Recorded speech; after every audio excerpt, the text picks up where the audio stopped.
오늘의 주요 뉴스입니다. 오늘부터 의식이 없는 환자를 수술하는 의료기관에서는 수술실에 CCTV를 의무적으로 설치해야 합니다. 의료기관은 수술 장면을 촬영할 수 있다는 점을 환자에게 알려야 하고 촬영 요청을 받으면 수술 과정을 촬영해 최소 30일간 영상을 보관해야 합니다. 미국 나사의 탐사선이 소행성 베누에서 채취한 시료가 현지 시간 24일 오전 미 유타주 사막에 무사히 착지했습니다. 베누의 시료에는 약 45억 년 전 태양계 생성 초기에 우주를 형성했던 유기물질이 존재할 것으로 예상되는데 시료의 일부는 전 세계 과학자들에게 배포될 예정입니다. 국제공동연구진이 지구의 건강 상태를 측정한 결과 심장마비 위험이 큰 고혈압 환자라는 진단 결과가 나왔습니다. 인간이 지구에서 안전하게 살 수 있는 환경 기준 9가지 가운데 기후변화와 생물다양성, 합성 오염물질 등 6가지가 위험 순으로 나타났습니다. 달수를 채우지 못하고 태어난 동물에게 태어나기 전과 같은 환경을 제공하는 인공자궁이 개발됐습니다. 미국과 스페인, 일본, 호주 등 곳곳에서 인공자궁을 개발 중인데 기술이 가장 앞선 곳은 이미 사람을 대상으로 하는 임상시험에 대한 논의가 시작됐습니다. 생성형 인공지능이 제품 이미지만을 가지고 광고를 제작하거나 회의를 주재하고 전략 마케팅 기획까지 두루마는 CEO 역할까지 대신하고 있습니다. 인공지능 발달로 기존 일자리가 없어질 거란 우려도 나오고 있는 한편 새로운 일자리가 창출되고 생산성이 크게 향상될 거란 전망도 나오고 있습니다.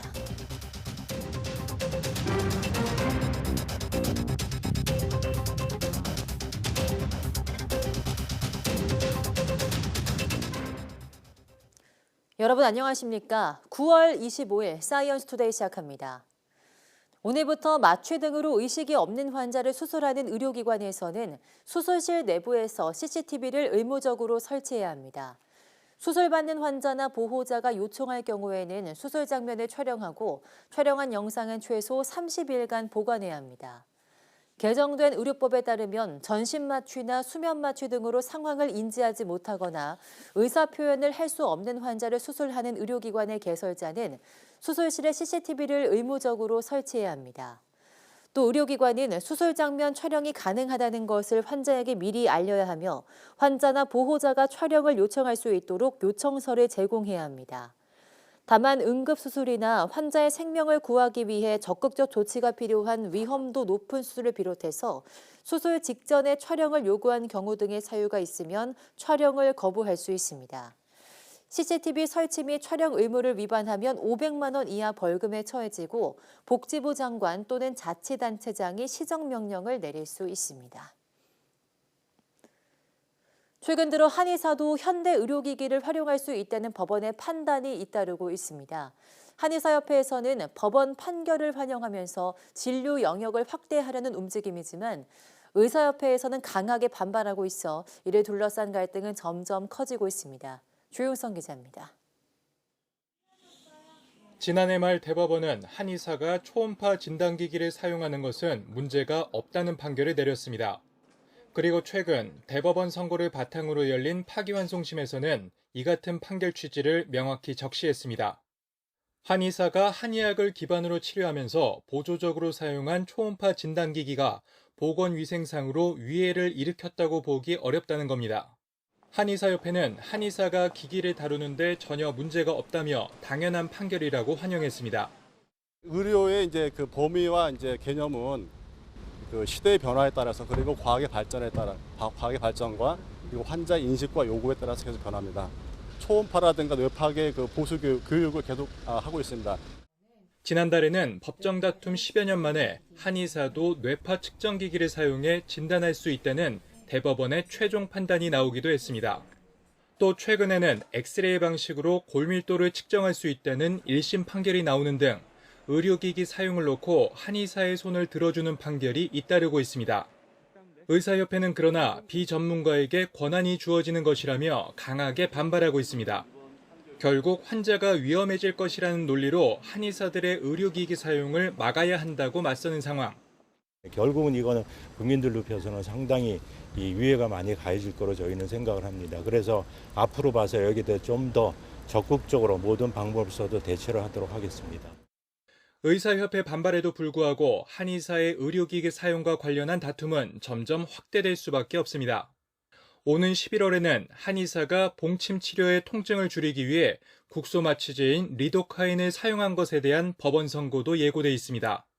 의료기술이 발전하고 이를 응용할 수 있는 범위가 확대되면서 양방과 한방 간 중첩되는 의료 영역에서 벌어지는 갈등은 반복될 것으로 보입니다. YTN 조용성입니다. 40분마다 한 명씩 스스로 생을 마감하는 나라. 대한민국의 부끄러운 현 주소이지만 특히 최근 들어서 사회의 뿌리로 볼 수 있는 청소년 자살률이 증가하는 추세입니다. 다만 전체 자살자 중 비율이 높지 않다 보니 아직 10대를 위한 맞춤형 예방 대책은 나오지 않는 게 현실입니다. 강민경 기자입니다. 자살 예방을 위한 보도 권고 기준에 따라 언론은 되도록 자살 사건을 알리지 않고 있습니다. 하지만 청소년이 스스로 생을 마감하는 일은 보이지 않는 곳에서 꾸준히 일어나고 숫자 역시 늘고 있습니다.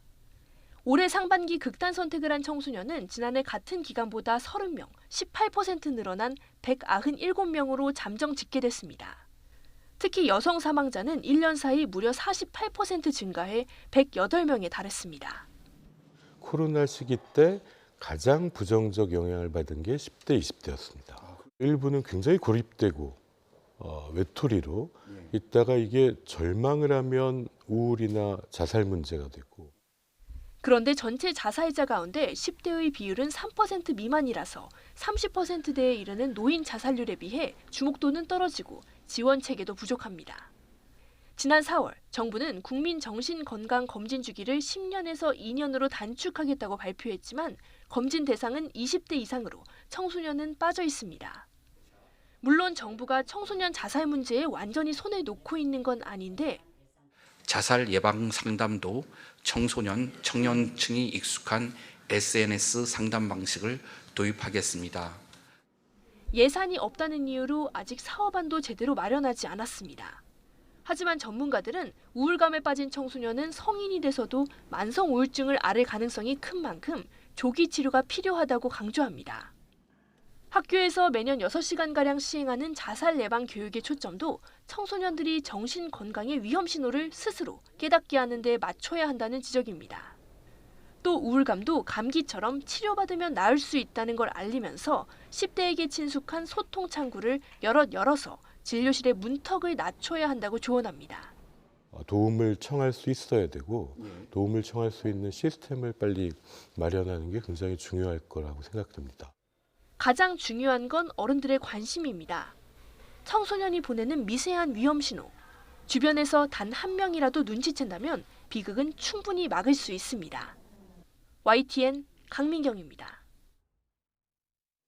코로나19 사태를 초래한 바이러스의 유출 장소라는 의혹에 휩싸였던 중국 우한 바이러스 연구소의 전문가가 미래에 새로운 코로나 바이러스의 발병 가능성이 매우 높다고 경고했습니다. 홍콩 사우스 차이나 모닝포스트에 따르면 중국에서 배트 우먼이라 불리는 우한 바이러스 연구소의 박쥐 바이러스 권위자 스정리 박사는 동료들과 함께 발표한 논문에서 세계는 코로나19와 같은 또 다른 질병에 대비해야 한다고 강조했습니다. 스 박사는 코로나 바이러스가 과거에 질병을 유발했다면 미래의 발병을 초래할 위험성이 매우 높다고 밝혔습니다. 지구촌 곳곳이 가뭄과 홍수, 화재 등으로 심각한 재난을 겪고 있는 가운데 화석 연료 반대 시위가 확산하고 있습니다. 미국을 비롯해 유럽과 아프리카까지 전 세계적으로 이어지면서 고속도로 점거에 물대포까지 등장했습니다. 김선희 기자입니다. 독일 베를린 시내 한복판이 수만 명의 시위대로 발디딜 틈이 없습니다.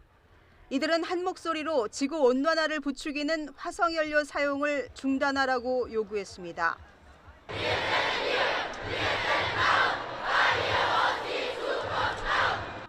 리비아 대홍수와 미국의 허리케인, 인도의 집중호우 등 올해 일어난 수십 건의 자연재해가 화석연료 때문이라며 정부의 대책을 촉구했습니다. Die Bundesregierung macht gerade viel zu wenig gegen die Klimakrise und tut gleichzeitig zu wenig, um die Menschen abzusichern und zu unterstützen. 네덜란드 시위대는 고속도로를 점거하며 경찰의 물대포까지 등장했습니다.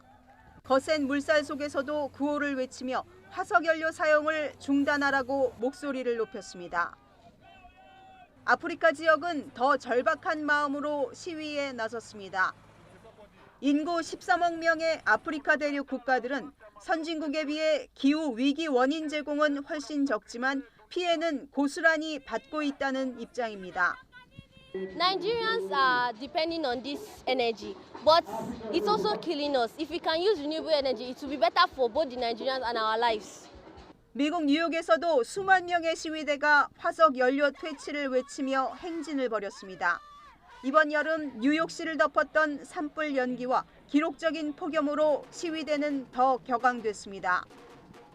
What he needs to do in order to earn youth votes and win the 2024 election is to end fossil fuels. 전 세계적으로 재앙에 가까운 홍수와 가뭄, 대형 화재 속에 시위는 점점 강도를 높이고 있습니다.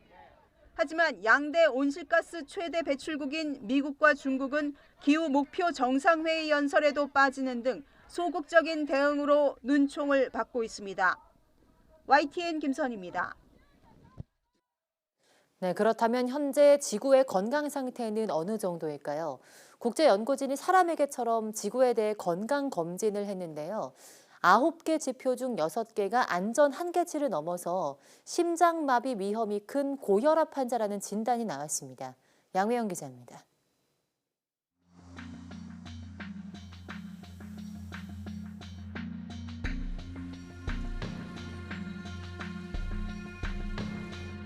전 세계를 강타하는 폭염과 폭우, 미세 플라스틱과 각종 화학물질로 오염되는 바다와 토양, 그리고 멸종 위기에 처한 동물들. 현재 우리가 보는 지구의 모습은 분명 심각해 보입니다. 실제로 국제연구진이 지구의 건강 상태를 검진해 보니 지구는 인류가 안전하게 살 수 있는 수준을 벗어난 위험 상태였습니다. 인간이 지구에서 안전하게 살 수 있는 환경 기준인 지구 위험 한계선 9가지 가운데 생물 다양성과 기후변화, 담수, 합성, 오염물질 등 6가지가 이미 위험 수준으로 악화한 겁니다. 연구팀은 가장 먼저 야생동물이 멸종하면서 19세기 후반부터 생물 다양성 경계가 무너졌다고 설명했습니다. 토지는 물론 호수, 강과 같은 담수 역시 20세기 초부터 위험 수준을 넘어선 것으로 조사됐습니다. 인류가 만든 플라스틱과 살충제 등 합성 오염물질은 1950년 이후 50배나 증가해 지구 건강 지표를 악화시켰고 기후변화 역시 1980년대 후반부터 한계선을 넘어섰습니다. The four boundaries that we assessed in 2015 are deeper into the red, so we're continuing to move in the wrong direction. And this is a big concern. 연구진은 아직 위험 한계선을 넘지 않는 세 지표 가운데 대기질과 해양 산성화 등 두 지표도 위험 수준에 근접했다고 밝혔습니다. 유일하게 안전 범위에 있는 건 오존층 변화인데 인류 공동의 노력 이후 지표가 점차 좋아진 것으로 분석됐습니다. We signed the Montreal Protocol in 1987. The world stepped up collectively, trusted science, and the industry delivered solutions. And we were able to veer off from that life-threatening disaster, and we are today back in a safe space. 연구진은 단순히 지구 평균 기온을 낮추는 데에만 노력하는 게 아니라 지구 환경을 원래대로 복구하고 보호해야 한다고 강조했습니다. YTN 사이언스 양우영입니다.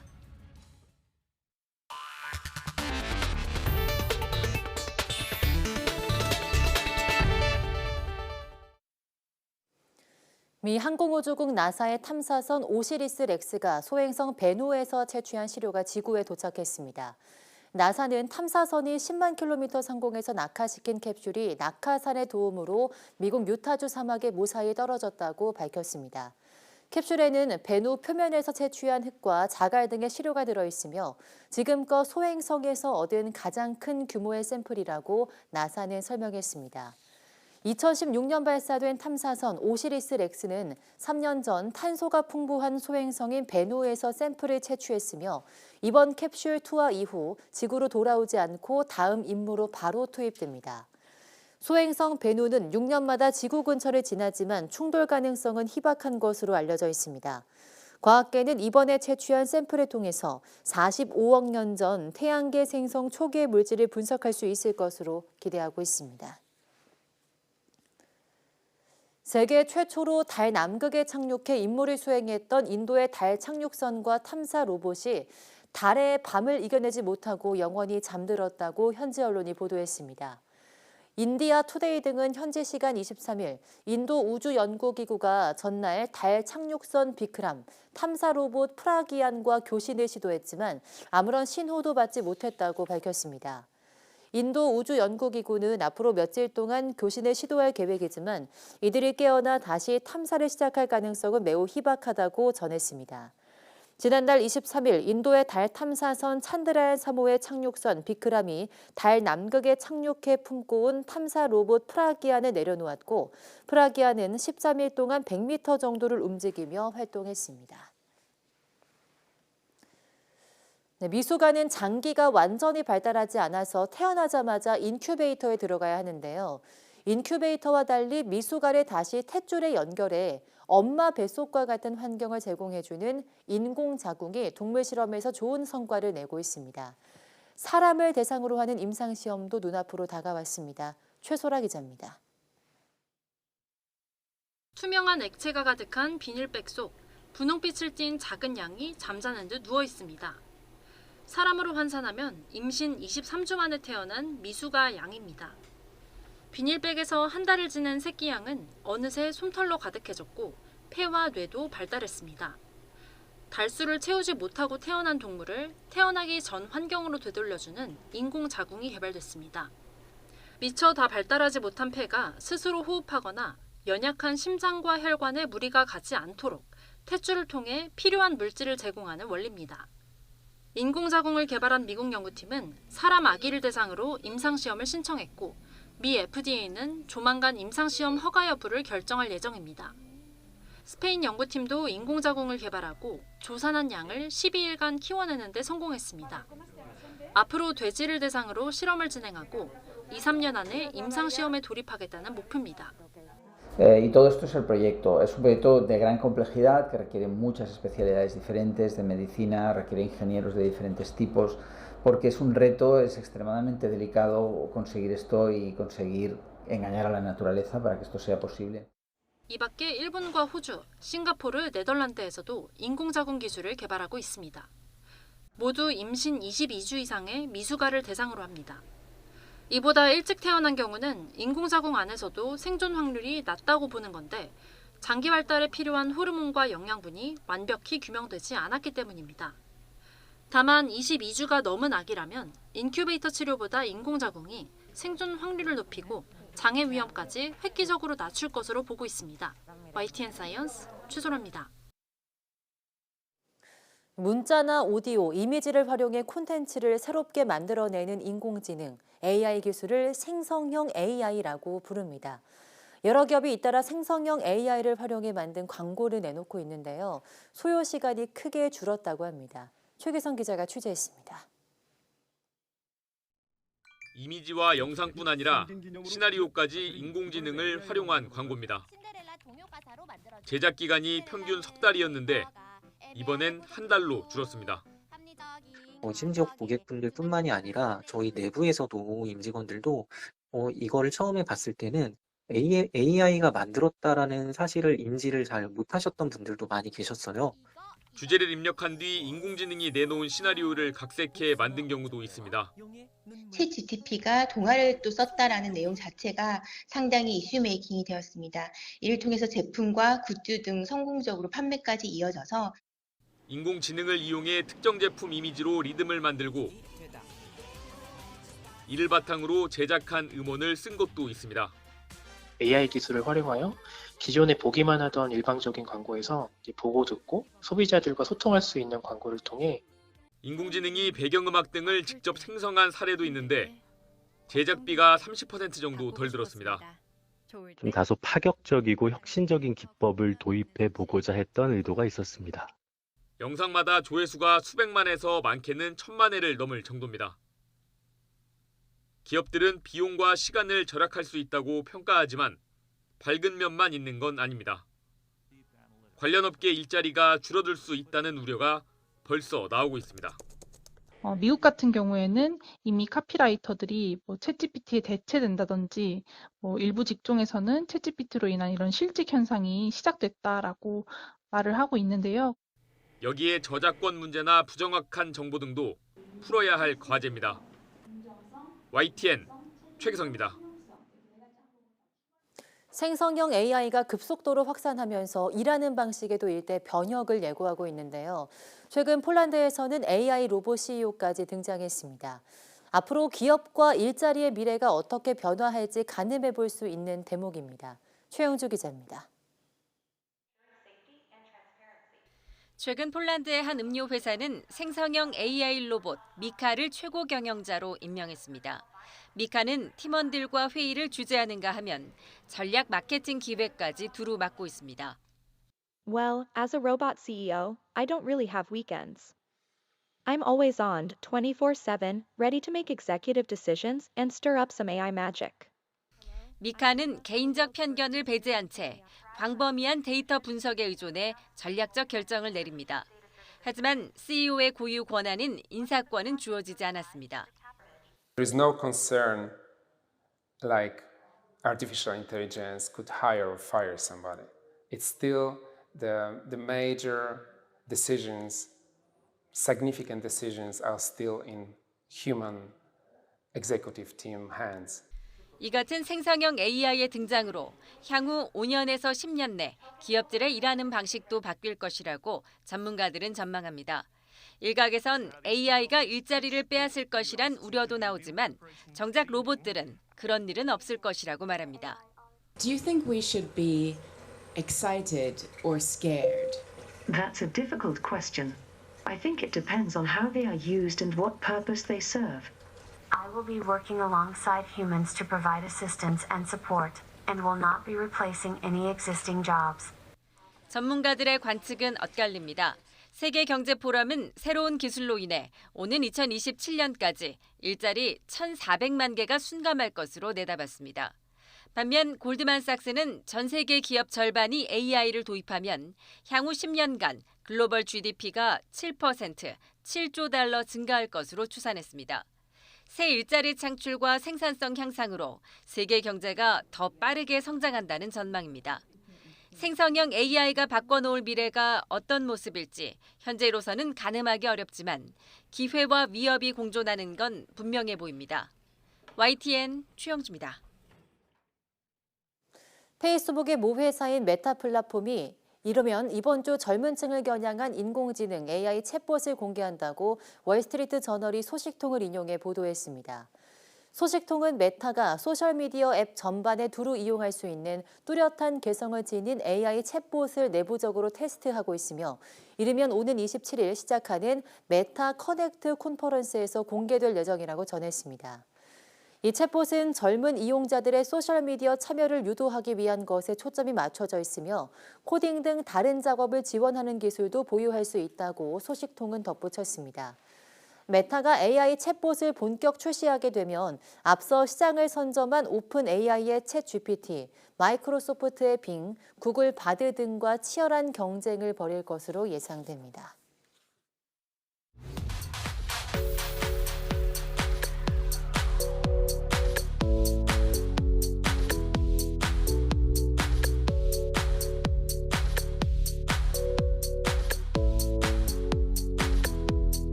네, 이번 주 추석을 맞아 성묘 벌초객들이 산을 많이 찾을 것으로 보이는데요.